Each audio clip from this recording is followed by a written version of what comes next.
इधर इधर इधर। दुनिया में कितना टंटी है, दुनिया में कितना टंटी है, कितना टंटी है। खफा हो गया, खफा हो गया, खफा हो गया। आ गए जी, बैठा हुआ है।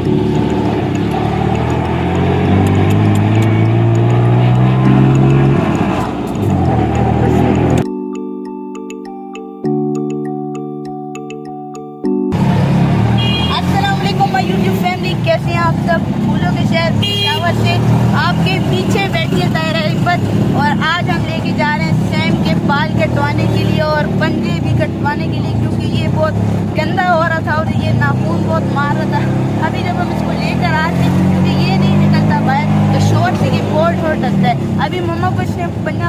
अस्सलाम वालेकुम, कैसे हैं? अभी हम आए हैं गुलबर्ग और यहाँ पर सैम को डॉक्टर के पास लेकर। डॉक्टर के लिए क्यों? एक तो इसके कानों की सफाई करवानी थी और दूसरी बात ये इसके बाल जो हैं वो बहुत ज़्यादा ख़राब हो गए थे। जब से स्कूल खुले हैं, बच्चे अपनी अपनी मसरूफियत में आए हैं, तो सैम को हम लोग इतना टाइम ही नहीं दे सके थे। सैम भी स्कूल जाता है, सैम भी स्कूल जाता है, तो अभी ज़रा हमने कहा थोड़ा पप्पू शप्पू बना दे इसको। तो अभी यहाँ पर फाइज की अकेडमी भी है और साथ में फाइज को भी ले लेंगे और डॉक्टर को उसका चेकअप भी इसका करवा लेंगे। ठीक है जी।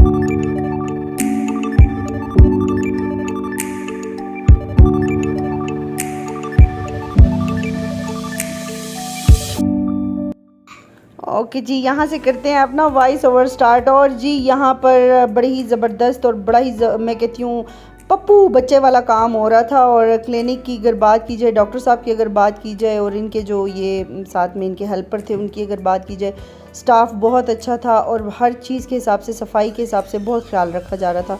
बहुत सी प्रोडक्ट्स इनके पास मौजूद थी और कोई भी लोकल प्रोडक्ट इनके पास मौजूद नहीं थी। डॉक्टर साहब ने हमें बड़े अच्छे तरीके से गाइड किया। सैम की सिर्फ हम लोगों ने बालों की ट्रिमिंग करवानी थी और सिर्फ कान चेक करवाने थे, लेकिन डॉक्टर साहब ने हमें मज़ीद और इसकी इतनी ज़्यादा बीमारियां बता दी जो कि, और फिर बीमारियां बताई भी और उनको ट्रीटमेंट भी उसका किया।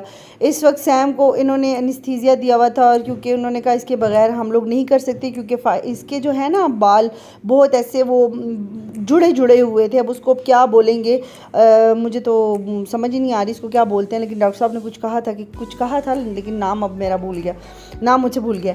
अच्छा जी, तो इस वक्त सैम जो है ना टुन बाबा टुन है। इन लोगों ने कहा कि जो जानवर होते हैं ना वो जब उनको नशा देते हैं तो उनकी आंखें खुली होती हैं, इंसानों की बंद हो जाती हैं। और यहाँ पर जब सैम को मैं ला रही थी, सैम को मैंने गोद में उठाया, सैम ने मुझे इतना ख़राब पंजा मारा क्योंकि ये बाहर नहीं निकलता और घर में ही सारा दिन रहता है, तो बाहर जब निकलता है इसको बहुत ज़्यादा डर लगता है और ये डर की वजह से ना उछल रहा था और इसका पंजा जो है ना मुझे लग गया।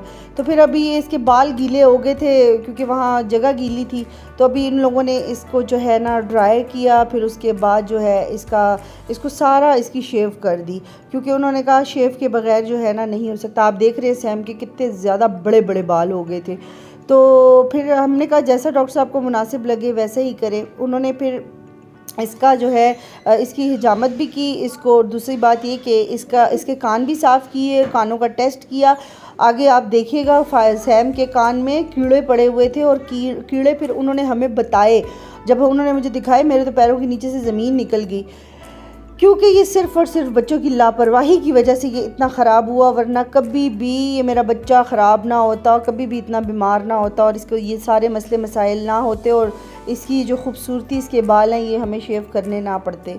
खैर जी, जब जो लोग भी पेट्स रखते हैं उनको पता होगा कि इनकी कॉम्बिंग, इनकी सफाई, खैर साफ़ सफाई नहलाना धुलाना तो इसका होता था, लेकिन ये कंघी की वजह से ये बहुत ज़्यादा बच्चे मेरे लेज़ी थे जो कंघी इसकी नहीं करते थे, जिसकी वजह से इसके साथ ये मसला पेश आया। अच्छा जी, आगे वो जो कान का टेस्ट हुआ है ना उसके मैं उसका बताऊंगी आपको कि उसमें वो जो कीड़ा नज़र आ रहा है ज़रा वो भी फिर मुलाहिज़ा कीजिएगा। बस फिर शेविंग वगैरह की डॉक्टर साहब ने हमें कुछ एहतियाती तदाबीर बताई, कहा कि कानों के ड्रॉप्स आपने डालने हैं, 2-3 दिन डालते रहना है, कीड़े बाहर आ जाएंगे, फिर 15 दिन के बाद डालना है, फिर उससे अगले 15 दिन जो है ना आपने जो है ना ये दवाई डालनी है और सारे जो कान में कीड़े हैं वो मर जाएंगे और ख़ुद ही ये बाहर की तरफ आ जाएंगे और फिर आपने उसकी सफाई कर लेनी है। खैर जी, यहाँ पर ये भाई जो है ये देखिए अभी कि ये इसकी ट्रिमिंग कर रहे हैं और इन्होंने ग्लव्स पहने हुए हैं। हर एक चीज़ को इन्होंने पहले सैनिटाइज़ किया और मतलब मैं कहती हूँ कि जानवरों के क्लिनिक पे इतनी इन्होंने ख्याल रखा हुआ है तो फिर ये मतलब और क्या करते होंगे, समझ रहे हैं ना आप, समझ रहे हैं। अच्छा जी, ये देखें जी, यहाँ पर ये कीड़ा देख रहे हैं, ये इस किस्म के कीड़े जो हैं ना ये इसके कान में आए हुए थे और ये इर्द गिर्द जो है ये इसका गंद है। खैर अब ये साफ़ हो जाएगा। थैंक यू डॉक्टर हफीज़ साहब, आपका बहुत बहुत शुक्रिया कि आपने मेरे कैट का पूरा ट्रीटमेंट किया और बड़े अच्छे तरीके से किया और मैं बहुत ज़्यादा सेटिस्फाइड हूँ। नेक्स्ट टाइम भी इंशाल्लाह आपसे मुलाकात होगी और जिसने भी मुझे मशवरा यहाँ आने का दिया बहुत अच्छा दिया है। तो जी, पेशावर में रहने वाले जितने भी लोग हैं जिनके पास जो पेट लवर्स हैं, जिनके पेट्स हैं, डॉग हैं, कैट्स हैं और यहाँ पर वो आएँ। गुलबर्ग में इनकी शॉप है, इसको क्या बोलते हैं, खैबर सुपर मार्केट ना, खैबर सुपर मार्केट। खैर मैं डिस्क्रिप्शन में इनका जो है ना वो लिंक वगैरह मैं हाँ एड्रेस वगैरह दे दूँगी। और ये इनका सर्जिकल एरिया है और यहाँ पर ये सारा ट्रीटमेंट वगैरह भी करते हैं। फ्यूचर में हमारा प्रॉपर एक ग्रूमिंग सेक्शन बन रहा है, वो एक अपना एक ग्रूमिंग सेक्शन होगा यहाँ पे। अच्छा, तो फिर इंशाल्लाह ज़रूर आप आइएगा। ठीक है जी, ओके जी, थैंक यू जी, अल्लाह हाफिज़।